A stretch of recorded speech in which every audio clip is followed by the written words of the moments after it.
Hello students, আমরা আজকে reproductive হেলথের কন্ট্রাসেপটিক মেথড সম্পর্কে পড়ব। কন্ট্রাসেপটিক মেথডস সম্পর্কে আমরা আজকে পড়ব যে কি করে আমরা সেক্সুয়াল ইন্টারকোর্স করব কিন্তু আমাদের কোনো ক্ষেত্রে সন্তান হওয়ার সম্ভাবনা নেই, সেই সমস্ত মেথড সম্পর্কে আমরা জানব এবং তারা কিভাবে কাজ করে সেগুলো আমরা জানব। ঠিক আছে, তো সবার ফার্স্টে কন্ট্রাসেপটিক মেথডসের মধ্যে আমরা যেগুলো পড়বো সেটা হচ্ছে কি যে কন্ট্রাসেপটিক মেথডসকে প্রথমে আমরা কয়েকটি ভাগে ভাগ করে নেব। ঠিক আছে, কন্ট্রাসেপটিক মেথডসকে আমরা প্রথমেই কয়েকটি ভাগে ভাগ করে নেব।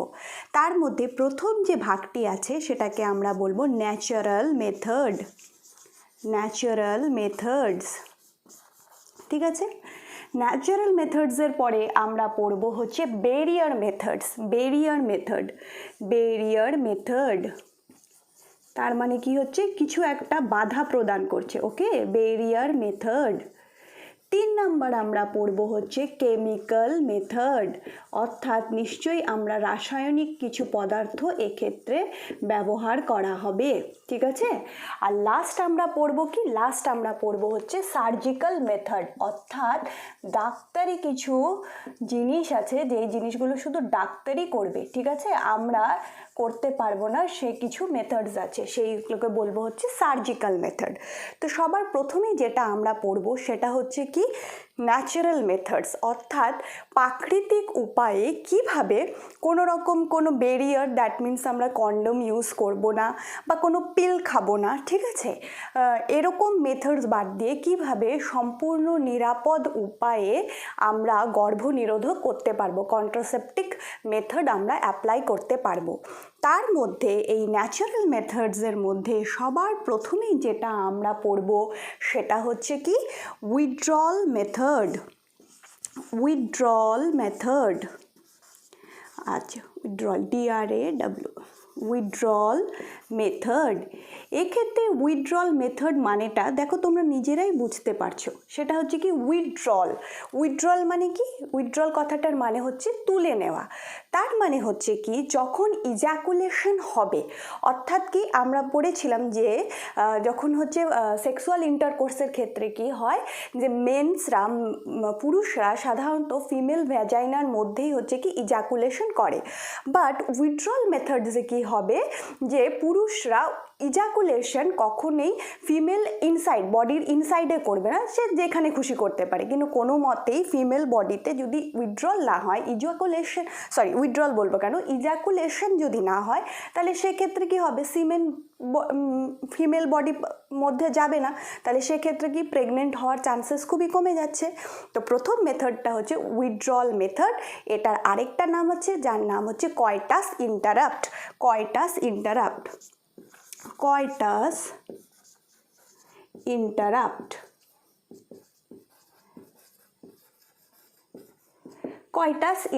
এক্ষেত্রে কি হচ্ছে যে ঠিক বিফোর ইজাকুলেশন তুমি হচ্ছে তো উইথড্রল যখনই ইজাকুলেশন হবে ঠিক তার আগেই হচ্ছে কি হবে, পেনিসকে হচ্ছে উইথড্রল করে নিতে হবে। এটার আরেকটা নাম হচ্ছে কয়টাস ইন্টারাপ্ট। কিন্তু এক্ষেত্রে কি আমাদের মনে রাখতে হবে, এই পদ্ধতিটা কিন্তু 100% সেফ নয়। এক্ষেত্রে কিন্তু খুব প্রচুর পরিমাণ হচ্ছে পসিবিলিটি থাকে প্রেগনেন্ট হয়ে যাওয়ার। এই পদ্ধতিটা কিন্তু 100% সঠিক বলবো না, কার্যকারী নয়। সঠিক কার্যকারী নয়। 2 নাম্বার যেটা হবে সেটা আমরা কি পড়ব, সেটা হচ্ছে 2 নাম্বার এই ন্যাচারাল মেথডসের মধ্যে 2 নাম্বার যে পদ্ধতি আছে সেটা হচ্ছে রিদম মেথড।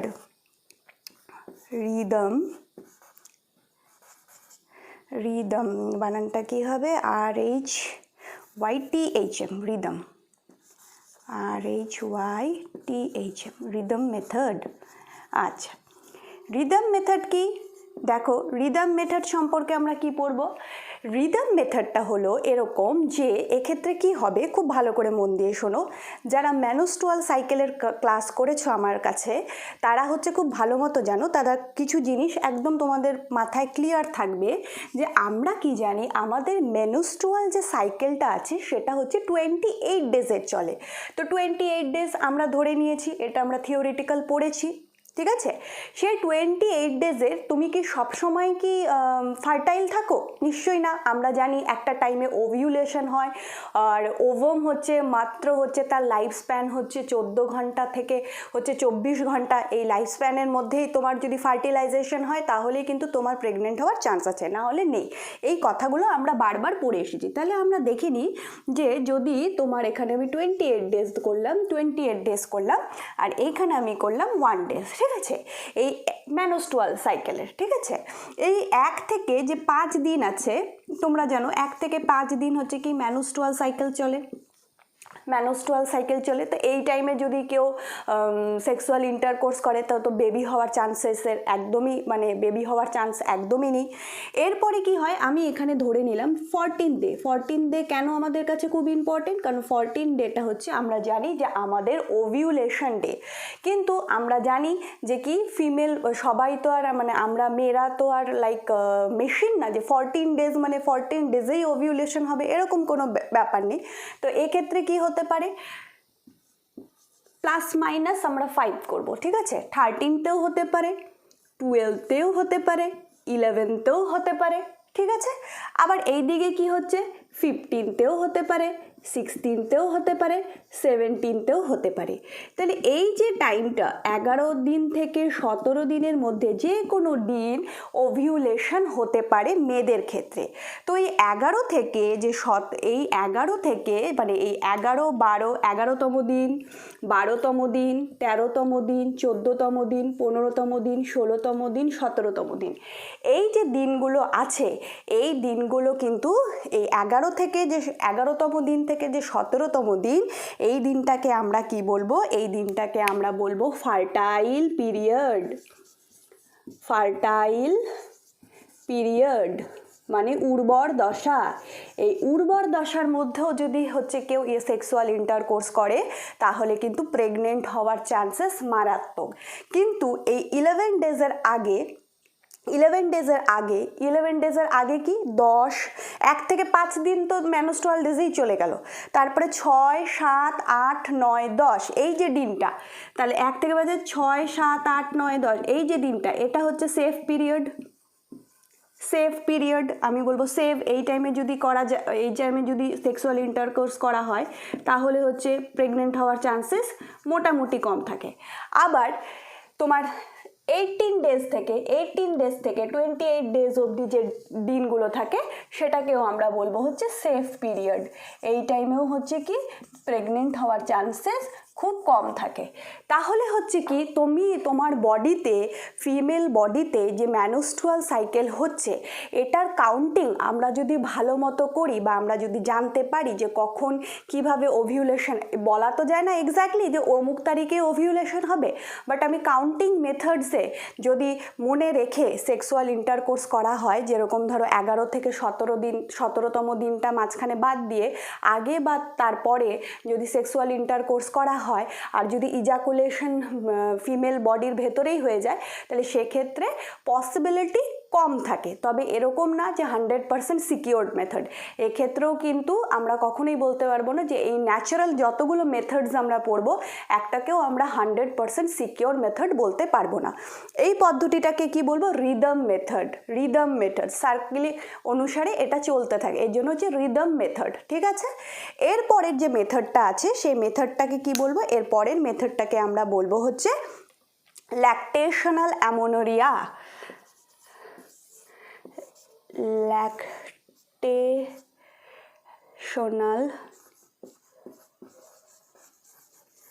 অ্যামোনেরিয়া। ল্যাকটেশনাল অ্যামোনোরিয়া কথাটার মানে কি? ল্যাকটেশনাল বুঝতেই পারছো, তার মানে হচ্ছে কি আফটার ডেলিভারি যে 6 মাস আমাদের ল্যাকটেশন পিরিয়ড চলে, সেই ল্যাকটেশন পিরিয়ডের দরুন কেউ যদি সেক্সুয়াল ইন্টারকোর্স করে এবং ইজাকুলেশন ফিমেল বডির ভেতরে হয়ে যায় সেক্ষেত্রে কিন্তু মা হওয়ার চান্সেস খুব কম।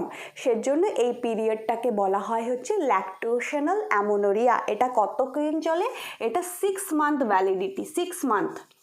এবার ধরো তুমি হয়তো বলতে পারো যে কোনো মা তার বেবিকে 2 বছর 3 বছর অবধি হচ্ছে ব্রেস্ট ফিডিং করাচ্ছে, সে তাহলে কি তার ল্যাকটোশনাল অ্যামোনেরিয়া চলছে 2 বছর 3 বছর? না, এটা বলা হয় হার্ডলি 6 মান্থ পর্যন্ত এটা স্টেবল থাকতে পারে। কেন স্টেবল থাকতে পারে? কারণ তোমরা জানো যে ল্যাকটোশনাল অ্যামোনেরিয়ার ক্ষেত্রে কোন হরমোনের পরিমাণ বেশি থাকে? প্রোল্যাকটিন হরমোনের পরিমাণ বেশি থাকে। প্রোল্যাকটিন হরমোনের পরিমাণ বেশি থাকে যখন ল্যাকটেশনাল পিরিয়ড চলে। তোমাদেরকে এটা বোঝানো হয়ে গেছে আমার ল্যাকটেশন পড়ানোর সময়, যে প্রোল্যাকটিন হরমোনটা কি করে? আমাদের হচ্ছে মিল্ক প্রোডাকশন করে, তাই না? তো প্রোল্যাকটিন হরমোনের লেভেল তখন বডিতে বেশি থাকে। তো প্রোল্যাকটিন হরমোনের লেভেল বেশি থাকার জন্য এলএইচ এবং এফএসএইচ কাজ করতে পারে না, এবং এলএইচ এবং এফএসএইচ যদি ঠিক মতো কাজ না করে তাহলে ফলিকিউলার গ্রো ঠিক মতো হবে না, ওভিউলেশন ঠিক মতো হবে না।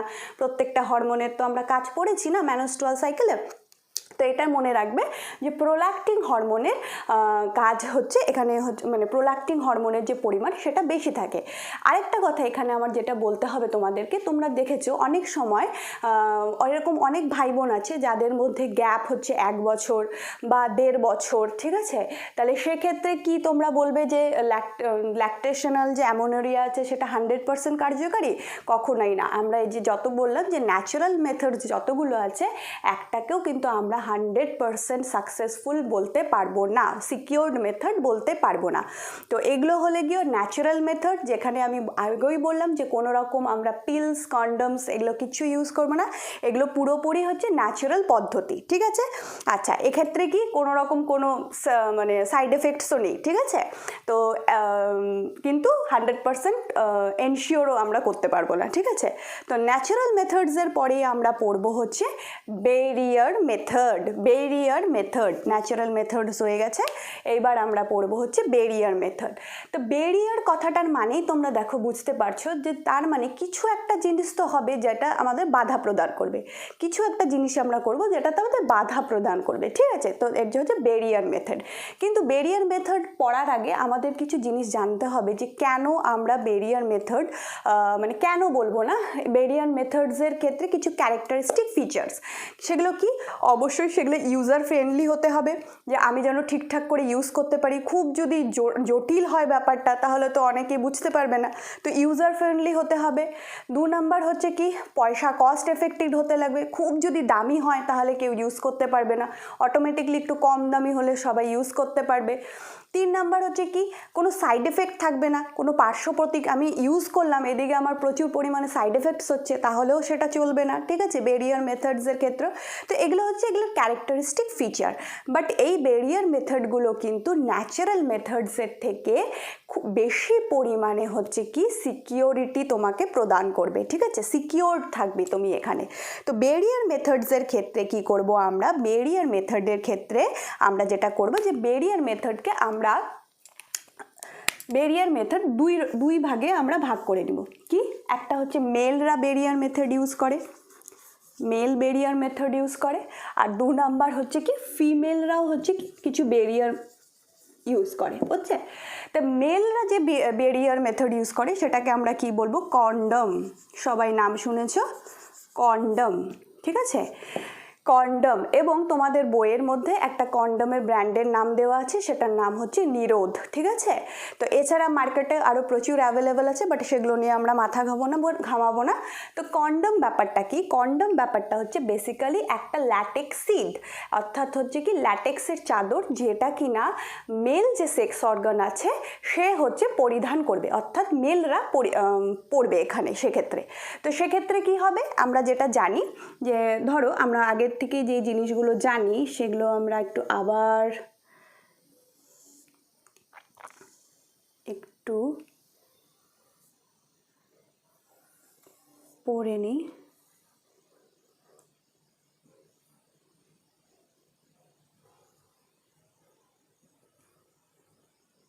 ওকে, এই জায়গাটা একদমই ভালো হলো না, এই জায়গাটা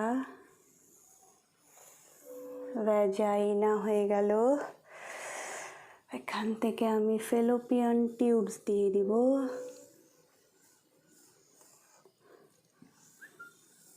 ওকে, ঠিক আছে।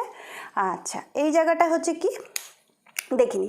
এইবার হচ্ছে এই যে কী হয় যে মেল যে পেনিস আছে, যখন হচ্ছে কি ধরো এই ভ্যাজাইনার মধ্যে মেল পেনিস প্রবেশ করবে, এবার মেল পেনিস হচ্ছে কি করবে, কন্ডম ইউজ করছে। তো কন্ডমস হচ্ছে কি ল্যাটেক্সের, আমি বললাম সিড, তো ল্যাটেক্সের সিডটা কি করবে তোমরা জানো হচ্ছে এখানে যে ল্যাটেক্সের সিডটা থাকবে হচ্ছে মেল যে পার্ট আছে সে হচ্ছে পড়ে থাকবে, এরকম পড়ে থাকবে। এবার যদি ইজাকুলেশন হয় তাহলে এই ল্যাটেক্স সিডসের মধ্যে সব কিছু আটকে থাকবে, এই ল্যাটেক্স সিডসের মধ্যে সব কিছু আটকে থাকবে, তার মানে ফিমেল বডির ভেতরে যাচ্ছে না, ইউটেরাসের ভেতরে যাচ্ছে না, তাহলে প্রেগনেন্ট হওয়ার চান্সেস একদমই কম। তো এটা হচ্ছে গিয়ে কন্ডম, এটা হচ্ছে বেশিরভাগ ক্ষেত্রে বলা হয় যে এর 90% ইট ইজ সাকসেসফুল, 10% আমরা বলতে পারি কোনো কারণে যদি ছিঁড়ে গিয়ে থাকে তাহলে হচ্ছে এটা হচ্ছে কার্যকারী হয় না, বাট 90% ক্ষেত্রে এটা খুবই সাকসেসফুল। এবং কন্ডম হচ্ছে ওয়ান টাইম ইউজ, এটা না যে বারবার ইউজ করা যাবে, ওয়ান টাইম ইউজ, ঠিক আছে।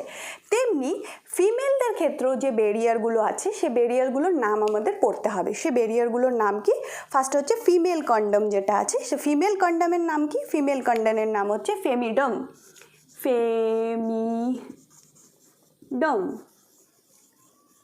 ফেমিডম, ঠিক আছে। আরেকটা কি আছে, আরেকটা হচ্ছে ডায়াফ্রাম,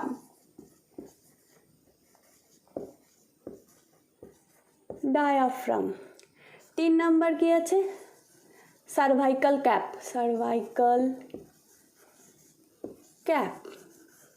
ওকে, সার্ভাইকাল ক্যাপ। আচ্ছা, তাহলে হচ্ছে কি দেখো তুমি এখানটায়, আমি তাহলে আরেকবার বলি যে কি, সেটা হচ্ছে কি এটা যেহেতু ফিমেল, ফেমিডম, ডায়াফ্রাম, সার্ভাইকাল এগুলো কি ফিমেল হচ্ছে কি বলবো ফিমেল ব্যারিয়ার। তো সেক্ষেত্রে কি আমরা এখানটা দেখি, এই জায়গাটা ফার্স্টে আমি একটু দেখিয়ে দিই তোমাদেরকে। ফার্স্টে যেটা বলবো সেটা হচ্ছে কি যে তোমাদের বইয়ে ছবিও দেওয়া আছে কেমন, বাট এটা কিভাবে ইউজ করতে হয় সেই জায়গাটা আমি একটু বলে দিচ্ছি। হচ্ছে কি তোমরা এই জায়গাটা তোমরা জানো যে কি হচ্ছে সার্ভিক্স আছে, ভ্যাজাইনা আছে। তো সেক্ষেত্রে কি হয় যে ফেমিডম যেটা আছে সেটা কিরকম দেখতে হয় আমি একবার শুধু এখানে একটু দেখিয়ে দিই। সেটা হচ্ছে একদিকে খোলা একদিকে বন্ধ, একটা টিউবের মতো হয়। তাহলে এরকম কি হয়, এরকমটা হচ্ছে খোলা, এরকম হচ্ছে টিউবের মতো গিয়ে কি হয়, এই জায়গাটা হচ্ছে কি এই জায়গাটা আটকানো থাকে, এই জায়গাটা ভালো হলো না, এই জায়গাটা হচ্ছে আটকানো থাকবে, এই হচ্ছে জিনিসটা। এবার এই জিনিসটা কি হবে, আমি এখানে যদি ভিতরে এটাকে এখানে দেখিয়ে দিই যে ভেতরে কিভাবে ঢোকানো হয়, তাহলে আমি এই কালারটা সবুজটা নিয়ে ইউজ করছি। কি হয়, এখান দিয়ে করলাম, এখান দিয়ে কী হবে, মুখটা হচ্ছে এখানে থাকবে, ওকে, মুখটা হচ্ছে এখানে থাকবে, এই হলো এখানে থাকবে। এবার এটা প্রবেশ করবে এবং সার্ভিক্সের এখানে গিয়ে এটা এরকম করে আটকে থাকবে, এরকম থাকবে সার্ভিক্সের এখানে, এই জায়গাটা হচ্ছে এরকম করে আটকে থাকবে, ওকে। তাহলে দেখো যদি হচ্ছে ইজাকুলেশন এখানে হয়, যদি ইজাকুলেশন, তাহলে স্পার্ম এখানে আটকে যাচ্ছে, সার্ভিক্সের ওপরে আর যেতে পারছে না, তাহলে এক্ষেত্রে কি হবে, এক্ষেত্রে মা হওয়ার পসিবিলিটি থাকবে না, ঠিক আছে। এরপরে যেটা আছে সেটা হচ্ছে কি ডায়াফ্রাম, ঠিক আছে। ডায়াফ্রাম এবং আচ্ছা একটু বলে দিই, মেল কন্ডম অ্যান্ড ফিমেল ফেমিডম যেটা আছে সেটা কিন্তু ওয়ান টাইম ইউজ, ঠিক আছে। বাট ডায়াফ্রাম এবং সার্ভিক্যাল ক্যাপ যেটা আছে সেটা কিন্তু হচ্ছে তোমার রিইউজেবল, ঠিক আছে। আর এক্ষেত্রে আরেকটা আমি যেটা কথা বলবো, খুব ইম্পর্টেন্ট কথা, যে কন্ডম যে আছে, মেল কন্ডম যেটা আছে সেটা কিন্তু সেক্সুয়ালি ট্রান্সমিটেড ডিজিজকে প্রতিহত করে, ঠিক আছে। এটা যদি কেউ ইউজ করে, মেল কন্ডমস যদি কেউ ইউজ করে, তাহলে এক্ষেত্রে কিন্তু 90% চান্সেস থাকে যে তুমি কোনো সেক্সুয়ালি ট্রান্সমিটেড ডিজিজ দ্বারা আক্রান্ত হবে না। কিন্তু এই ফিমেল যে ভার্সনগুলো আছে, ফেমিডম, ডায়াফ্রাম বা সার্ভিক্যাল ক্যাপ, এক্ষেত্রে কি হয় কিন্তু সেক্সুয়ালি ট্রান্সমিটেড ডিজিজ দ্বারা হচ্ছে তোমার চান্সেস থাকে যে তোমার সেক্সুয়ালি ট্রান্সমিটেড ডিজিজ হতে পারে। কেন হতে পারে আমি বলে দিচ্ছি, ঠিক আছে। কারণ এক্ষেত্রে যে কারণ কন্ডমসের ক্ষেত্রে কি হয় যে মেল সেক্স অর্গানের কিন্তু কোনো মতেই যে ভ্যাজাইনাকে হচ্ছে ডিরেক্টলি কন্ট্যাক্ট করছে না, কেন তার ওপরে হচ্ছে কিন্তু ল্যাটেক্সের সিট থাকে, ঠিক আছে। কিন্তু এগুলোর ক্ষেত্রে কি হয় যে মেল সেক্স অর্গান বা পেনিস কিন্তু হচ্ছে কি অনেক সময় কি হয় ভ্যাজাইনাল যে ক্যাভিটি আছে সেখানে হচ্ছে টাচ হয়ে যাচ্ছে এবং তার ফলে কি হচ্ছে বা ভ্যাজাইনাল সিক্রেশনের মধ্যে হচ্ছে জার্মস থাকতে পারে, তার থেকেও মেয়েদের থেকেও সেক্ষেত্রে কি হয় ছেলেদের মধ্যে সেই ট্রান্সমিটেড ডিজিজগুলো চলে যেতে পারে, ঠিক আছে। তো এটা মনে রাখবে যে মেল কন্ডম হচ্ছে সেক্সুয়ালি ট্রান্সমিটেড ডিজিজ থেকে প্রতিহত করে, বাট এদের কিন্তু সেই প্রতিহত করার ক্ষমতাটা ততটা নেই। ফেমিডমের যাও আছে সার্ভিক্যাল ক্যাপ বা ডায়াফ্রামের ক্ষেত্রে কিন্তু সেটা নেই। তা আমি হচ্ছে ফেমিডমটাকে মুছে দিচ্ছি, এরপরে আমরা হচ্ছে যেটা পড়বো সেটা হচ্ছে গিয়ে যে হাউ টু ইউজ ডায়াফ্রাম, ঠিক আছে। আচ্ছা, এই জায়গাটা মুছে দিচ্ছি আমি, এই জায়গাটা মুছে দিচ্ছি, মুছে দিয়ে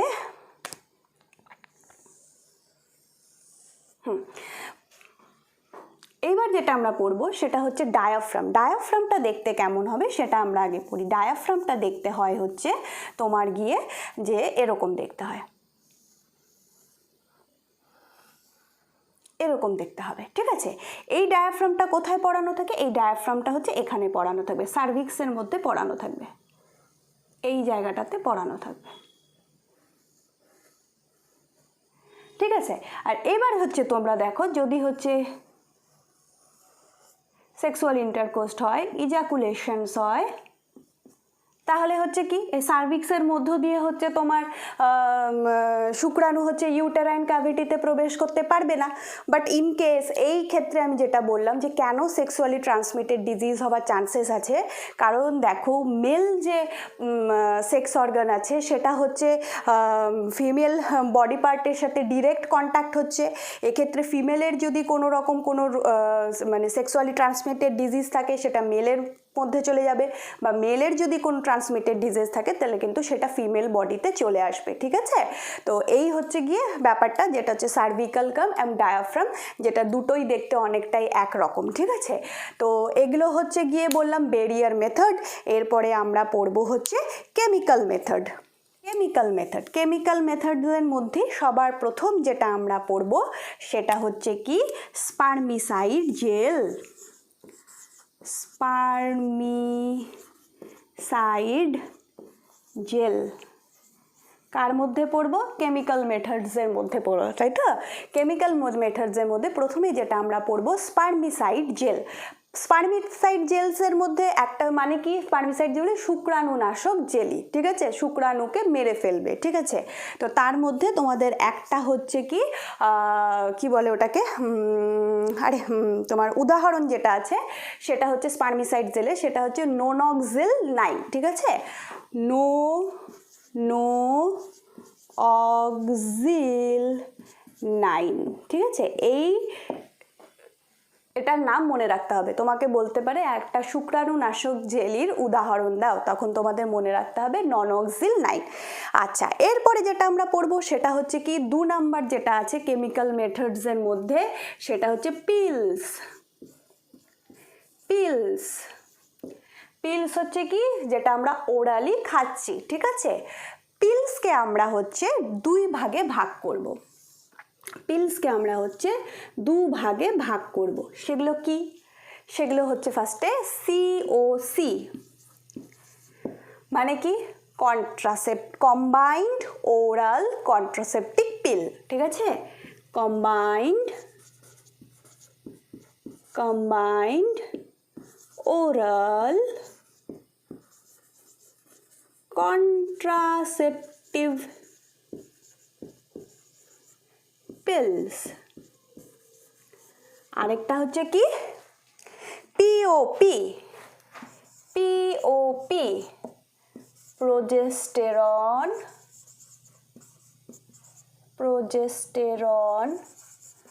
ওরাল, প্রোজেস্টেরল অনলি পিল, প্রোজেস্টেরল অনলি পিল। এটার মানেটা কি? এটার মানেটা কি? পিলসকে আমরা কেন দুই ভাগে ভাগ করলাম? ফার্স্টেরটা হচ্ছে কম্বাইন্ড ওরাল কন্ট্রাসেপটিভ পিলস। মানে কি? কম্বাইন থাকবে। কি কম্বাইন থাকবে? ইস্ট্রোজেন অ্যান্ড প্রোজেস্টেরন কম্বাইন্ড পিল থাকবে। সেগুলো কি কি? সেগুলো হচ্ছে গিয়ে মালাডি। আগে এই মালাডির অ্যাড খুব দূরদর্শনে দেওয়া হতো, এখন যাই হোক দেওয়া হয় না। এখন আরেক ধরনের কন্ট্রাসেপটিক পিল বেরিয়ে গেছে, সেটা আমরা পরে পড়ছি। তো কন্ট্রাসেপটিক পিল কেন খাওয়া হবে সেটা আগে আমরা পড়িনি। দেখো, ইস্ট্রোজেন এবং প্রোজেস্টেরন কম্বাইন্ড পিল থাকে, ঠিক আছে? তাহলে তোমাদের এবার প্রশ্ন আসতে পারে যে ম্যাডাম, ইস্ট্রোজেন আর প্রোজেস্টেরন তো আমাদের ওভিউলেশন ঘটায়, আমাদের কি করে? আমাদের প্রেগনেন্ট হতে সাহায্য করে। তো ইস্ট্রোজেন আর প্রোজেস্টেরন হরমোন যদি আমি খাই বা আমার লেভেল মানে খেয়ে ফেলি, তাহলে তো আমি প্রেগনেন্ট হব, তাই না? কিন্তু না, তোমরা ভালো করে ম্যানোস্ট্রুয়াল সাইকেল মনে করে দেখো যে ডিউরিং দ্য ম্যানোস্ট্রুয়াল সাইকেল তোমার কিন্তু কোনো সময় প্রোজেস্টেরন এবং ইস্ট্রোজেনের লেভেল এক থাকে না, কোনো সময় কমে, কোনো সময় বাড়ে। এক্ষেত্রে কি হয়, এবং তোমাকে আমরা এটাও পড়িয়েছিলাম যে কোনো হরমোনের লেভেলের যদি লেভেল থেকে যদি বেশি ঘনত্বের হয়ে যায়, সবসময় কি সে কী করে? নেগেটিভ এফেক্ট দেয়। তো এক্ষেত্রে কি ইস্ট্রোজেন আর প্রোজেস্টেরন তুমি যদি বেশি পরিমাণে খাও, তাহলে তোমার ঘনত্বের তারতম্য হবে, লেভেলটা পরিবর্তন হয়ে যাচ্ছে। তার ফলে কি হচ্ছে, তোমার আমাদের যে ইউটেরাইন, আমাদের কি হয়েছিল মেনলি কি ছিল, আমাদের যে ইউটেরাইনের মধ্যে এন্ডোমেট্রিয়ামের স্তরটা ভাঙে এবং হচ্ছে ওটাকে আবার গড়ে, ঠিক আছে? তো এক্ষেত্রে কি হয় যে ইউটেরাইন যে লাইনটা আছে সবসময় থিন হতে থাকে, ঠিক আছে? এবং সার্ভিক্সের যে মিউকাস থাকে এটা কি করে? ওটাকে ঠিক করে দেয়। সার্ভিক্সের মিউকাস যদি ঠিক হয়ে যায়, তাহলে কি হয়, তোমার হচ্ছে শুক্রাণু তার মধ্য দিয়ে হচ্ছে প্রবেশ করতে পারে না, ঠিক আছে? শুক্রাণুর ক্ষেত্রে অসুবিধা হয়। তাহলে এই যে ট্যাবলেটসগুলো আছে, যে সিওসি মানে কম্বাইন্ড ওরাল কন্ট্রাসেপটিভ পিল, এরা কি করে? ইউটেরাইন যে লেয়ার সেটাকে থিন লেয়ার করে, ঠিক আছে? এবার দেখো, আমরা কি জানি ডিউরিং প্রেগনেন্সি ইউটেরাইন লেয়ার ঠিক হবে, তাই না? ঠিক হবে। কিন্তু আমি যদি ওটাকে থিন করে দিই, তাহলে কি আর ইমপ্লান্টেশন হবে? কখনোই ইমপ্লান্টেশন হবে না। তো এরা কি করে? ইউটেরাইন লেয়ারটাকে থিন রাখে, ঠিক আছে? 2 নাম্বার কি করে? সার্ভিক্সের যে মিউকাস যে লেয়ার আছে সেটাকে কি করে? সেটাকে হচ্ছে ওরা কি করে? তোমার হচ্ছে ঠিক করে দেয়, ঠিক আছে? আর এখানে উদাহরণ কি পড়বো? মালাডি। এই মালাডির যে ইয়েগুলো আছে সেগুলো আমরা কিরকমভাবে খাবো? সেগুলো আমরা 21 দিন খাবো, 21 ডেজ খাবো, ঠিক আছে? এই যে মালাডিস যে orally contraceptive combined oral contraceptive যে পিলসগুলো আছে সেগুলো হচ্ছে 21 ডেজ খেতে হয়। যেদিনকে হচ্ছে ম্যানোস্ট্রুয়াল ডেজ শুরু হলো সেদিন থেকে স্টার্ট করব এবং 21 দিন পর্যন্ত খাবো। মাঝখানে আবার 7 দিনের গ্যাপ রাখবো, তারপরে আবার ম্যানোস্ট্রুয়াল ডেজ শুরু হবে, তারপরে হচ্ছে আবার যখন শুরু হবে তখন আবার আমরা খাবো, ঠিক আছে? এটা গেল কম্বাইন্ড ওরাল কন্ট্রাসেপটিভ পিল, যেখানে কি কি হরমোনস আছে? Estrogen and progesterone. এবার দেখো পিওপি, প্রোজেস্টেরন অনলি, তার মানে কি? কেবলমাত্র প্রোজেস্টেরন লেভেলটাকে আমরা হাই করে দিচ্ছি, ঠিক আছে? দেখো, অতিরিক্ত প্রোজেস্টেরন লেভেলও যদি হাই থাকে তাহলেও কিন্তু প্রেগনেন্ট হওয়ার চান্সেস কম থাকবে, ঠিক আছে? প্রথম থেকেই যদি প্রোজেস্টেরন লেভেল হাই থাকে তাহলে তো দেখো তোমার হচ্ছে, আমরা জানি যে প্রোজেস্টেরন লেভেল যদি না কমে তাহলে কিন্তু আবার তোমার আমাদের পিরিয়ডস হবে না, ঠিক আছে? ম্যানোস্ট্রাল ডেজ স্টার্ট হবে না। তো এগুলো সবসময় যদি লেভেল হাই থাকে তাহলে তো সেটা ক্ষতিকর, মানে ক্ষতিকর বলবো না, তাহলে তো সেক্ষেত্রে তোমার ওভিউলেশনও বাধা পড়বে, ঠিক আছে? তো প্রোজেস্টেরন অনলি, তো এই যে পিলটা আছে সেটা হচ্ছে কি একটা উদাহরণ হচ্ছে, এবং কাজ কি? ওই একই, ইউটেরাইন লেয়ার যে লেয়ার আছে তাকে থিন রাখবো এবং সার্ভিক্সের যে মিউকাস আছে তাকে ঠিক করব। এটার কাজ হচ্ছে মেনলি মোটামুটি এক। তো এক্ষেত্রে কি? এক্ষেত্রে অনলি প্রোজেস্টেরন ইউজ করা হয়। আর এটার উদাহরণ যেটা আছে সেটা হচ্ছে সাহেলি। এটা এফেক্টিভ আরও বেশি। এটা এফেক্টিভ কারণ কারণ এটা শুধু একবার খেতে হয়, 7 দিনে একবার খেতে হয়, ঠিক আছে? এটা কি লিখলাম? এটা হচ্ছে শুধুমাত্র তুমি হচ্ছে একবার খাবে, ঠিক আছে, একবার খাবে, ঠিক আছে। আচ্ছা, এক্ষেত্রে কি এই সমস্ত যে কন্ট্রাসেপটিভ পিলসগুলো আছে এগুলোর পার্শ্ব প্রতিক্রিয়া খুব কম, খুবই কম, বিশেষত সাহেলির তো খুবই কম, যার জন্য এটা খুব বেশি বললাম যে ইউজার ফ্রেন্ডলি হতে হবে, তো এর জন্য সাহেলি হচ্ছে একটা ইউজার ফ্রেন্ডলি বলতে পারো, যে এর পার্শ্ব প্রতিক্রিয়া খুবই কম। কিন্তু সে তুলনায় মালাডির যে ছিল, মালাডি বা মালা এম যেগুলো ছিল সেগুলোর অনেকটাই পার্শ্ব প্রতিক্রিয়া ছিল, ঠিক আছে। আচ্ছা, এরপরে যেটা আমরা পড়বো সেটা হচ্ছে গিয়ে পিলসের পরে যেটা আমরা পড়বো, এখানে তো একটা হচ্ছে স্পার্মিসাইডাল, একটা পিলস হয়ে গেছে। পিলসের পরে যেটা আমরা পড়বো 3 নম্বর মেথড, সেটা হচ্ছে কি, সেটা হচ্ছে আইইউডি। আইইউডি 3 নাম্বারটা হচ্ছে গিয়ে, 3 নাম্বারটা হচ্ছে আইইউডি। তো এখন আমরা যেটা পড়বো সেটা হলো গিয়ে আইইউডি। আইইউডি এর ফুল ফর্ম কি দেখো, তোমরা নিজেরাই বুঝতে পারবে। আইইউডি এর full form, I for inner, এখানে লিখছি আইইউডি এর ফুল ফর্ম হচ্ছে ইনার ইউটেরাইন ডিভাইস। তার মানে দেখো তোমরা নিজেরাই এখানে বুঝতে পারছো যে কি ইনার ইউটেরাইন ডিভাইস, তার মানে ইউটেরাসের মধ্যে নিশ্চয়ই কোনো একটা ডিভাইস সেখানে প্রবেশ করানো হচ্ছে।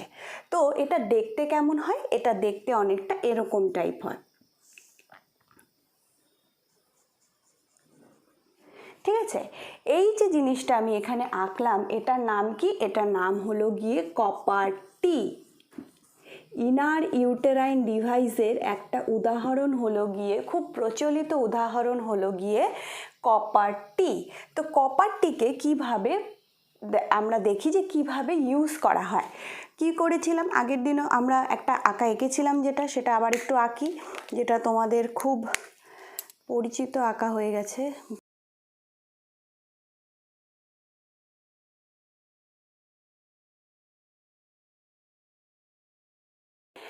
এখানে আমরা কি দেখব, আমরা এখানে জানি যেটা যে সার্ভিক্স ক্যানাল হচ্ছে, এটা হচ্ছে ভ্যাজাইনাল ক্যাভিটি, ভ্যাজাইনাল ওপেনিং আছে। তো সেখানে হচ্ছে কি যে এই যে জায়গাটা আছে, যে সার্ভিক্স ক্যানাল যে জায়গাটা আছে সেখানে হচ্ছে কি হবে, এই কপার টিটা যেটা আছে সেটা হচ্ছে প্রবেশ করানো থাকবে, ঠিক লাইক এরকম। এটা হচ্ছে কি একটা ফরেন ডিভাইস, এটা হচ্ছে বডির মধ্যে একটা ফরেন ডিভাইস, এরকম করে কপার টিটা থাকবে এবং এটা হচ্ছে কি এরকম একটা থ্রেড থাকবে, একটা সুতোর মতো থাকবে। এই কপার টিটাকে এইভাবে হচ্ছে প্রবেশ করানো হয় এবং এই কপার টির যে কার্যক্ষমতা সেটা সাধারণত 3 থেকে 4 বছর। একবার যদি এটা কেউ বডির ভেতরে প্রবেশ করিয়ে দেয়, মানে অবশ্যই ডাক্তারকে বলে ডাক্তার প্রবেশ করিয়ে দেবেন, সেক্ষেত্রে কি এটা 3 থেকে 4 বছর এর কার্যকারিতা থাকে। এবং এখন আমরা দেখব যে এই কপারটি কিভাবে কাজ করে। বেসিক্যালি এই কপারটি হচ্ছে যে এখান থেকে এই কপারটি, এই যে টির একটা ধাতুর মতো, এটা হচ্ছে ধাতু দিয়ে তৈরি, কপারটি হচ্ছে ধাতু দিয়ে তৈরি। কি ধাতু? কপার, বুঝতেই পারছো। তো সেটা হচ্ছে কি এই ইউটেরাইন যখন ডিভাইসটা হচ্ছে বসানো হচ্ছে ইউটেরাসের সার্ভিক্সে, তখন এ কী করে, ধীরে ধীরে কি করে এই কপার আয়নকে হচ্ছে রিলিজ করে। আর কপার আয়ন কি করে, কপার আয়ন হচ্ছে যে শুক্রাণু আছে, স্পার্ম আছে, স্পার্মের আমরা জানি স্পার্ম কি করে, লেজ দিয়ে, লেজের মুভমেন্টেও হচ্ছে এগিয়ে যায়, তাই না। ওই স্পার্মের লেজের যে মুভমেন্ট আছে সেটাকে কমিয়ে দেয়। এবার লেজের যদি মুভমেন্ট কমে যায়, দেখো স্পার্মের যদি লেজের মুভমেন্টটা করে যায় তো অটোমেটিকলি স্পার্ম ওপরের দিকে উঠবে না। আমরা পড়েছিলাম না ক্যাপাসিটেশন বিক্রিয়া, সেখানে কি হচ্ছিল, ওপরের দিকে ওঠে, ঠিক আছে।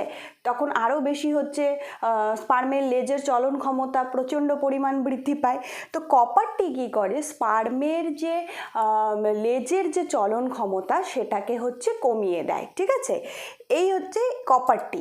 এছাড়া আরও কিছু ইউটেরাইন ডিভাইস আছে, যেটা হচ্ছে কি প্লাস্টিকের তৈরি, এরকম প্লাস্টিকের তৈরিও হচ্ছে কিছু ইউটেরাইন ডিভাইস আছে। কপারটি হচ্ছে কি মেটালের তৈরি, কপারটি হচ্ছে মেটাল দিয়ে তৈরি, ঠিক আছে, কপারটি হচ্ছে মেটাল দিয়ে তৈরি। তেমনি কিছু আছে কি প্লাস্টিকের তৈরি, প্লাস্টিক দিয়ে, প্লাস্টিক মেটেরিয়াল, ঠিক আছে, প্লাস্টিক মেটেরিয়াল দিয়ে হচ্ছে তৈরি। সেই প্লাস্টিক মেটেরিয়াল দিয়ে যেটা তৈরি সেটার নাম কি, সেটার নাম হচ্ছে লিপিলুপ, লিপিলুপ, লিপিলুপ, ঠিক আছে।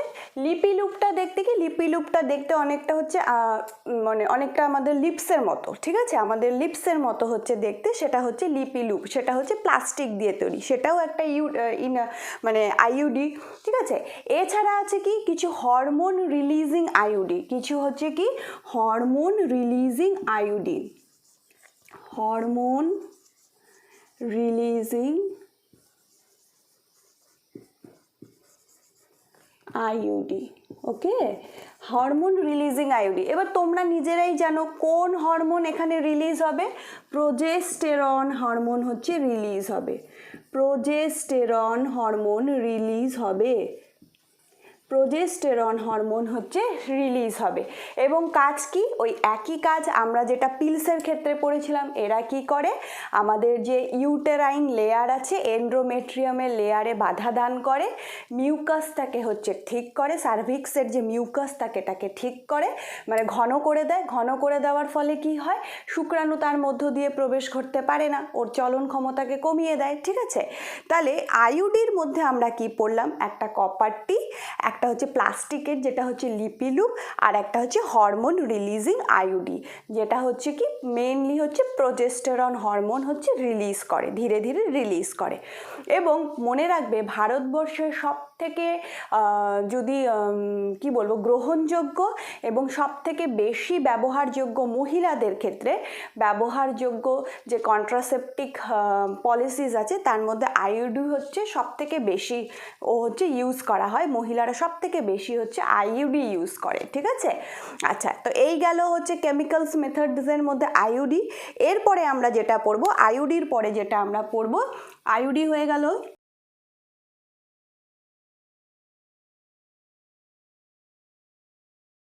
আইইউডি। এবার 4 নাম্বার হচ্ছে ইমপ্লান্ট, ইমপ্লান্ট, ইমপ্লান্ট কি, ইমপ্লান্ট হচ্ছে দেখ নাম বুঝতেই পারছে, রোপণ করা, ইমপ্লান্ট তার মানে কি কিছু হরমোনাল ট্যাবলেট আমাদের শরীরের মধ্যে রোপণ করে দিবে, ইমপ্লান্ট করে দিবে, ঠিক আছে। কি হরমোনাল ট্যাবলেট, তোমরা জানো সেই হরমোনাল ট্যাবলেটটা অবশ্যই প্রোজেস্টেরনের হবে, তাই না, সেই হরমোনাল ট্যাবলেটটা অবশ্যই প্রোজেস্টেরনের হবে। এবং হচ্ছে কি এটাতেও কি হবে, ওই সেম একই ঘটনা যেটা আমি বারবার বলে আসছি, মেনলি এরা হচ্ছে ইউটেরাইন যে লেয়ার সেটাকে ঠিকঠাক মতো হতে দিবে না, সেটাতে বাধা প্রদান করবে এবং হচ্ছে কি করবে, তোমার হচ্ছে সার্ভিক্সের যে মিউকাস আছে তাকে ঠিক করে দিবে, ঠিক আছে। আচ্ছা, ইমপ্লান্ট গেল। এরপরে হচ্ছে যেটা হবে by injection, injectable,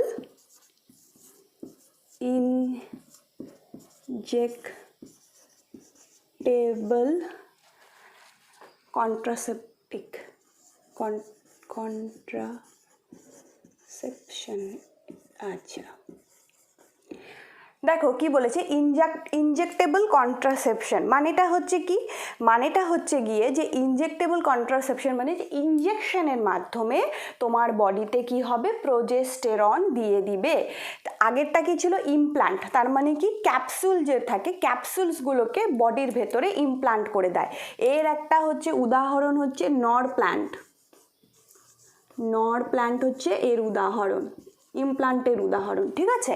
R injectable contraception মানেটা হচ্ছে কি ইনজেকশনের মাধ্যমে তোমাকে তোমার বডিতে হচ্ছে প্রোজেস্টেরন হচ্ছে দিয়ে দিবে। তো অটোমেটিকলি কাজ একই। এক্ষেত্রে আমি যেটা উদাহরণ পড়ব সেটা হচ্ছে কি নি10, একটা হবে নি10, নি10, TEN, নি10। এক্ষেত্রে কি হয়, প্রোজেস্টেরনের যে মাত্রা থাকে সেটা হচ্ছে 200 গ্রাম থাকে এবং 2 মাস পর পর দেওয়া হয়। 200 গ্রাম করে প্রোজেস্টেরন হচ্ছে 2 মাস পর পর তোমার বডিতে দিয়ে দিবে, ঠিক আছে। আরেকটা হচ্ছে DMPA, আরেকটা হচ্ছে DMPA, সেটা কি করে, সেটা হচ্ছে মোটামুটি হচ্ছে 150 গ্রাম করে দেওয়া হয় 3 মাস পর পর 150 গ্রাম করে দেওয়া হয় 3 মাস পর পর, ঠিক আছে। এগুলো প্রত্যেকটাই কিন্তু প্রোজেস্টেরন হরমোনের ট্যাবলেট বলো কি তোমার ইনজেকশন বলো, ঠিক আছে। আচ্ছা 5-6 নাম্বারটা কি পড়বো, কেমিক্যালস মেথডের 6 নাম্বার উদাহরণটা কি হচ্ছে, ইমার্জেন্সি কন্ট্রাসেপটিভ, ইমার্জেন্সি, ঠিক আছে,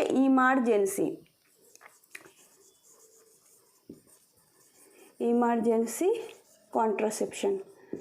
আচ্ছা এটার অ্যাড হচ্ছে আমরা সাধারণত সবসময় দেখি, সেটা হচ্ছে কি লাইক আইপিল, আনওয়ান্টেড 72, এক্ষেত্রে কি হয় যদি সেক্সুয়াল ইন্টারকোর্স করা হয় তার হচ্ছে 48 ঘন্টার মধ্যে কেউ যদি এই ইমার্জেন্সি কন্ট্রাসেপটিক পিল কেউ যদি নিয়ে নেয় তাহলে সেক্ষেত্রে তার হচ্ছে প্রেগনেন্ট হওয়ার চান্সেস একদমই থাকে না, ঠিক আছে। সেগুলো হচ্ছে কি এক ধরনের হচ্ছে তোমার হচ্ছে হরমোনাল ট্যাবলেটস, কিন্তু এক্ষেত্রে মনে রাখতে হবে যে 6 মাসের মধ্যে আর যেন এই ট্যাবলেটটা গ্রহণ না করা হয়, ঠিক আছে। 6 মাসের মধ্যে এই ট্যাবলেটটা যেন না ইউজ করা হয়, কারণ এগুলোর হচ্ছে প্রচুর পরিমাণে কিন্তু সাইড এফেক্টসও আছে, আমাদের মনে রাখতে হবে। তাহলে এখানে হচ্ছে কি আমরা আজকে এই কেমিক্যাল মেথডস যা ছিল, কন্ট্রাসেপটিভ মেথডের কেমিক্যাল মেথড যা ছিল পড়ানো হয়ে গেছে। এরপরে আমরা পড়বো last the surgical method. Surgical methods মানে কি নিশ্চয়ই তোমরা বুঝতে পারছো যে সার্জিক্যাল মেথডসে কি হয়। এবার দেখো আমরা লাস্ট যেটা পড়বো সেটা হচ্ছে সার্জিক্যাল মেথড। সার্জিক্যাল মেথডস মানে তোমরা বুঝতে পারছো যে কি এক্ষেত্রে ডাক্তারের প্রয়োজন হবে এবং ডাক্তার নিশ্চয়ই কিছু একটা করবে, লাইক ট্রিটমেন্ট করবে। ট্রিটমেন্টও এখান থেকে বলে এখানে হচ্ছে আমাকে হসপিটালে যেতে হবে এবং সে আমার হচ্ছে বডিতে কিছু একটা কাটাছেঁড়া করে দিবে, ঠিক আছে। তো সার্জিক্যাল মেথডসের মধ্যে আমরা হচ্ছে দুটো জিনিস পড়বো, একটা হচ্ছে ভ্যাসেক্টমি। সার্জিক্যাল মেথডসের মধ্যে আমরা দুটো জিনিস পড়ব, একটা হচ্ছে কি ভ্যাসাকটমি আর একটা হচ্ছে কি টিউবেক্টমি।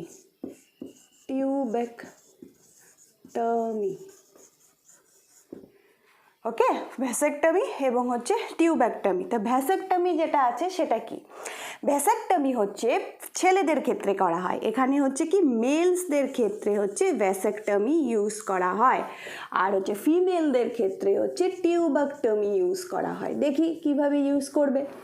আমরা কি দেখেছিলাম একটা জিনিস, সেটা হচ্ছে কি স্ক্রোটাম দেখেছিলাম। আমার একটু নিচ থেকে করা উচিত ছিল, আমি আর একটু নিচ থেকে যাব। এক্ষেত্রে কি হচ্ছে আমরা দেখেছিলাম হচ্ছে কি স্ক্রোটাম।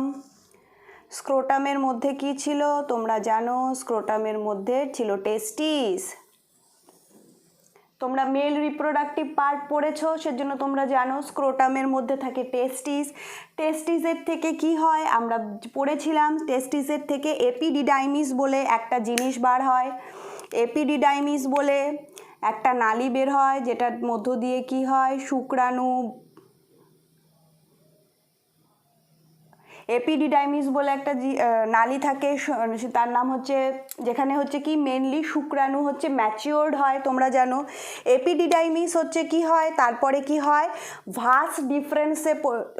ভাস ডিফারেন্স গঠন করে কি হয় স্ক্রোটাম থলি থেকে বেরিয়ে আমরা জানি মূত্র জনন নালীর মধ্যে গিয়ে যুক্ত হয়, তাই না।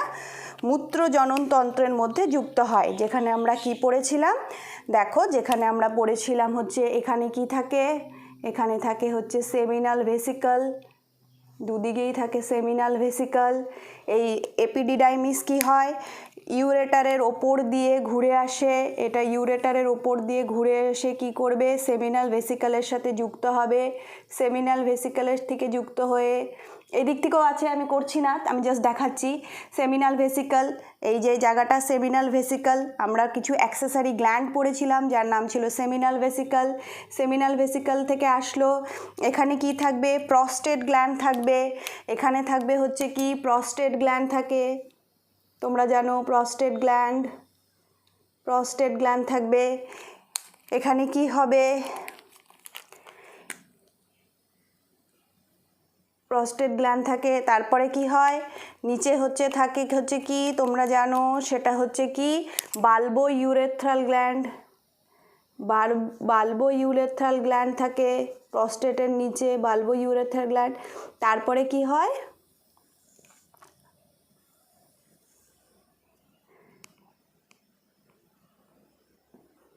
এটা কি হয় যে আমরা জানি যে মেল সেক্স অর্গান দ্বারা হচ্ছে কি এটা হচ্ছে সিমেন বার হয়ে যায়। ঠিক আছে, তাহলে হচ্ছে মেনলি কি কাজ হলো দেখো, যখন হচ্ছে সিমেন প্রোডাকশন হয় তখন কি হয়, এপিডিডাইমাস থেকে হচ্ছে কি আসবে, এপিডিডাইমাস থেকে তোমার হচ্ছে স্পার্ম আসবে হচ্ছে লাল রঙের যেটা করেছি সেটা হচ্ছে ভাস ডিফারেন্স। তারপরে কি হবে, দুপাশের যে সেমিনাল ভেসিকল আছে তাদের যে ফ্লুইড আছে তার সাথে মিশে যাবে। বেসিক্যালি সিমেনের মধ্যে কি থাকে, মাত্র 10% হচ্ছে সিমেন থাকে, আর বাকি যে 90% যে ফ্লুইড আছে সেটা হচ্ছে কি সেমিনাল ভেসিকল এবং হচ্ছে কি কার হচ্ছে তোমার তরল থাকবে। এই হচ্ছে যে সবুজ কালারেরটা যেটা করেছি সেটা হচ্ছে প্রস্টেট গ্ল্যান্ডের হচ্ছে 30% থাকে, আর সেমিনাল ভেসিকলের হচ্ছে 60% হচ্ছে তরল থাকে, আর 10% তরল হচ্ছে তোমার কি থাকে শুধু, আর 10% হচ্ছে থাকবে হচ্ছে সিমেন্ট। তো টিউব্যাক্টমিতে কি করা হয়, টিউব্যাক্টমিতে হচ্ছে ডাক্তাররা কি করে, এই যে ভাস ডিফারেন্স যেটা আছে সেটাকে হচ্ছে কেটে দেয়। কি করে, এখানে লোকাল অ্যানাস্থেশিয়া করবে, লোকাল অ্যানাস্থেশিয়া করে কি করবে, ভাস যে ডিফারেন্স আছে দেখো এখানে হচ্ছে ভ্যাসকোটমি, তাহলে ভ্যাসাকটমিতে মনে কি হবে তুমি নিশ্চয়ই বুঝতে পারবে যে কি কাটবে, ভাস ডিফারেন্সটা হচ্ছে কেটে দিবে। তাহলে ভাস ডিফারেন্স যদি কেটে দেয় তাহলে অটোমেটিক্যালি কি হবে, ভাস ডিফারেন্সকে যদি আমি এখানে কেটে দিই তাহলে অটোমেটিক্যালি কি হবে, স্পার্ম আসবে না, স্পার্ম চলে আসতে পারবে না। তাহলে এক্ষেত্রে অনেকের মনে প্রশ্ন আসতে পারে তাহলে কি সিমেন্ট তৈরি হবে, অবশ্যই সিমেন্ট তৈরি হবে। সিমেন্ট মেনলি তোমার 100%-এর মধ্যে 10% হচ্ছে শুধু থাকবে হচ্ছে স্পার্ম, বাকি যে 90% সেটা তো সেমিনাল ভেসিকল আর প্রস্টেট গ্ল্যান্ডের ফ্লুইড দিয়ে তৈরি হয়েই যাচ্ছে। তাহলে সেক্সুয়াল ইন্টারকোর্স করার সময় হচ্ছে অবশ্যই সিমেন্ট হচ্ছে বার হবে, কিন্তু সেক্ষেত্রে কি হবে, স্পার্ম থাকবে না, আর স্পার্ম যদি না থাকে তাহলে প্রেগনেন্ট হওয়ার চান্সেস নেই।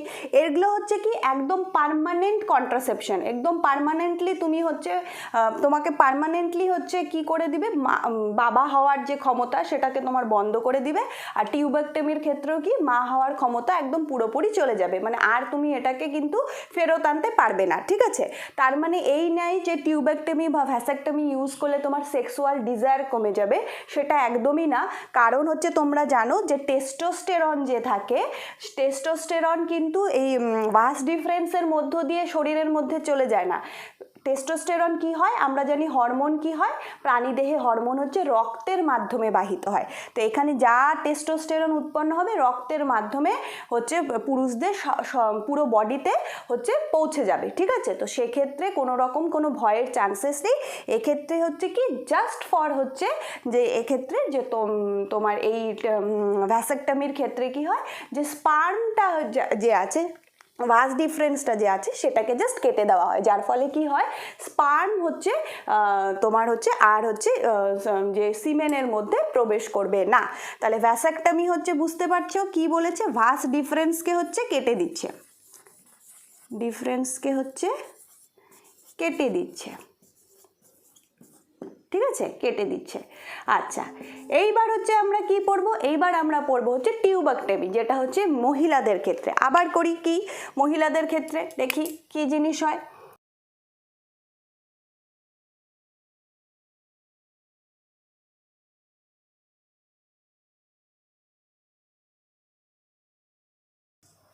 টিউব্যাক্টমিতে কি করা হয়, এখানে যদি দেই,